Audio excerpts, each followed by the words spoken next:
मेरा नाम सना है और मैं कराची से ताल्लुक़ रखती हूँ। ये इन दिनों की बात है जब मैं कॉलेज में पढ़ती थी और मेरी उम्र तकरीबन 18 साल थी।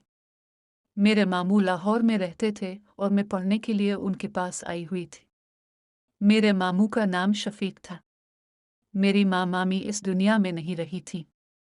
मेरे मामू वापडा में सरकारी मुलाजिम थे। इनकी एक ही साली थी। मेरे खालू के शौहर का इंतकाल हो गया था। मामू खालू की वफ़ात के बाद खाला को घर ले आए थे क्योंकि खालू के घर वालों ने खाला को घर से निकाल दिया था। इसलिए मेरे मामू खाला का बहुत ख्याल रखते थे। मेरी खाला हमारे घर ही रहती थी। मेरे खाला का एक ही बेटा था जिसका नाम इकराम था, जो मेरी हम उम्र था। मेरी और मेरे खाला के बेटे की बहुत ज़्यादा बनती थी। खाला भी मुझसे बहुत प्यार करती थी और जब भी मेरे घर आती थी मेरे लिए बहुत सारे तोहफे लेकर आती थी। मेरे खाला के बेटे का नाम इकराम था और इकराम भी मेरी तरफ ज़्यादा अट्रैक्टिव हो रहा था। इकराम एक खूबसूरत और हुसैन लड़का था, लेकिन इकराम की ज़्यादा उम्र नहीं थी। वो बातें बड़ों वाली करता था और उसकी हर बात से ऐसे लगता था कि वो मुझे इस्तेमाल करना चाहता हो। वो मेरे साथ सुकून हासिल करना चाहता हो। इसकी अक्सर बातें मुझे समझ नहीं आती थीं, लेकिन मैं बहुत ज़्यादा परेशान थी कि वो आखिर क्या करना चाहता है। मैं इसे कम उम्र समझती थी, लेकिन वो कुछ और सोच रहा था। वो मेरे बारे में तरह तरह की बातें सोच रहा था, लेकिन मैं ऐसा कुछ नहीं करना चाहती थी। अब तो खाला और उसका बेटा दोनों इस घर के मेंबर बन गए थे। जैसे जैसे दिन गुजरते जा रहे थे, इकराम मेरे साथ बहुत ज़्यादा अटैच हो गया था।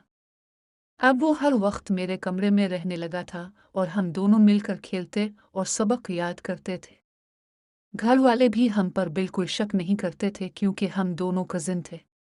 कोई भी हमारी तरफ ऐसी निगाह से नहीं देखता था और इकराम इस बात का बहुत फ़ायदा उठाने की कोशिश करता।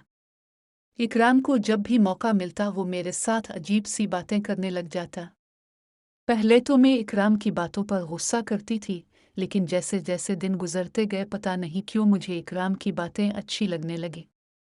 मेरा खुद दिल करता था कि इकराम के साथ मज़े करूं। इकराम की बातें करने से मुझे बहुत अच्छा लगता था। इकराम के साथ मैं भी बुराई की तरफ जा रही थी, लेकिन मुझे इस बात पर यकीन था कि इकराम कभी भी मुझे किसी के सामने रुसवा नहीं करेगा। फिर एक दिन इकराम मुझसे कहने लगा कि मैं तुमसे ताल्लुक़ बनाना चाहता हूँ। मुझे इकराम की कुछ बातें समझ नहीं आए। मैंने इकराम से कहा कि ऐसा कौन सा ताल्लुक़ बनाना चाहते हो? हम तो कज़िन पहले से ही हैं।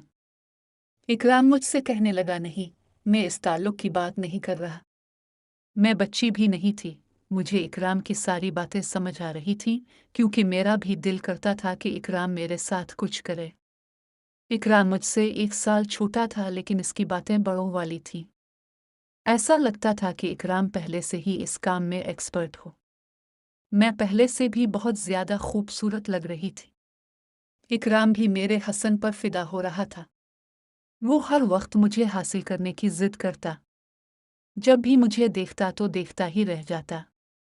इसकी हालत से ऐसे लगता जैसे वो मेरे साथ खेलना चाहता हो। वो मेरी तरफ अजीब नज़र से देखता था। इकराम की नीयत कुछ ठीक नहीं थी और मुझे इस बात का डर था कि अगर खाला और मामू को पता चल गया तो मेरा क्या हाल होगा। वैसे भी इकराम 1 साल छोटा है। मैं इसे समझाऊं ये काम ठीक नहीं है।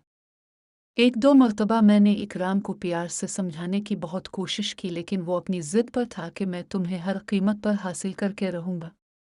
पहले तो मुझे ऐसा लगा कि इकराम मुझसे मोहब्बत करता है, लेकिन वो मोहब्बत नहीं, कुछ और करना चाहता है और मुझे ये बात समझ आ चुकी थी। मोहब्बत करने वाले ऐसे नहीं होते। इकराम कहने लगा, इतनी सी उम्र में तुम मोटी लग रही हो। इकराम की बात मुझे समझ आ गई थी कि वो क्या कहना चाहता है। एक दिन मेरे मामू और खाला शादी में चले गए। हम दोनों घर पर अकेले थे। इकराम को जब पता चला कि घर पर कोई नहीं है, तो वो मेरे कमरे में आ गया। इस वक्त मैं बेड पर बैठकर टीवी देख रही थी। इकराम कमरे में आया और मुझसे कहने लगा कि आओ आज मिलकर कुछ देखते हैं। वो अपना मोबाइल भी साथ लेकर आया। मैंने इकराम की बात मान ली और हम दोनों फिल्म देखने लगे। इसकी नज़र मोबाइल पर नहीं बल्कि मुझ पर थी। वो मुझे देखकर हंस रहा था। अचानक इकराम ने मोबाइल बंद कर दिया और मुझसे कहने लगा कि तुम मेरा साथ दोगी। मैंने इकराम से पूछा कि तुम किस साथ की बात कर रहे हो? तुम ये बात किसी को ना बताना। मैंने इकराम से कहा पहले मुझे बात बताओ। बस तुम वादा करो कि किसी को नहीं बताओगी। इस रोज़ मैंने कहा कि मैं किसी को नहीं बताऊंगी। मैंने हामी भर ली कि ठीक है, मैं ये बात किसी को नहीं बताऊंगी। इकराम ने मेरा हाथ पकड़ा और कहने लगा मैं तुम्हारी चुलिया देखना चाहता हूँ। मैंने इकराम से कहा कि मेरे पास कोई चुलिया नहीं है, तो वो मुझे देखकर हंसने लगा। क्या तुम अपनी चुलिया मुझे दे सकती हो? मैं समझ गई थी कि इकराम किस चुलिया की बात कर रहा है। फिर मैंने अपनी चुलिया इसके हवाले कर दी। इकराम उसे पाकर बहुत खुश हुआ और वो इतनी अच्छी तरह से सब कुछ कर रहा था कि मुझे ऐसे लग रहा था वो पहले ये सब कुछ कर चुका हो। मुझे बस यही डर था कि मामू और खाला वापस घर ना आ जाएं। इकराम ने मुझे बातों पर लगा लिया। अब मेरा भी दिल रोज करता था कि उनसे यही सब कुछ करवाती रहूं। खैर इकराम और मैं हम दोनों खुश थे। इकराम भी मेरी चिड़िया के साथ रोज खेलता था। इकराम हर तरफ से मजबूत और ताकतवर था। ऊपर नीचे दाएं बाएं सब जगह से फिट था। मैं और इकराम एक दूसरे के साथ बहुत खेलते थे। अब जब भी इकराम का दिल करता मेरे कमरे में आ जाता और मैं भी इकराम को मना नहीं करती थी क्योंकि मैं इकराम के साथ बहुत खुश थी। दोस्तों, अगर आपको हमारी ये कहानी पसंद आई है तो मेरे चैनल को लाइक, शेयर और सब्सक्राइब ज़रूर कर दें।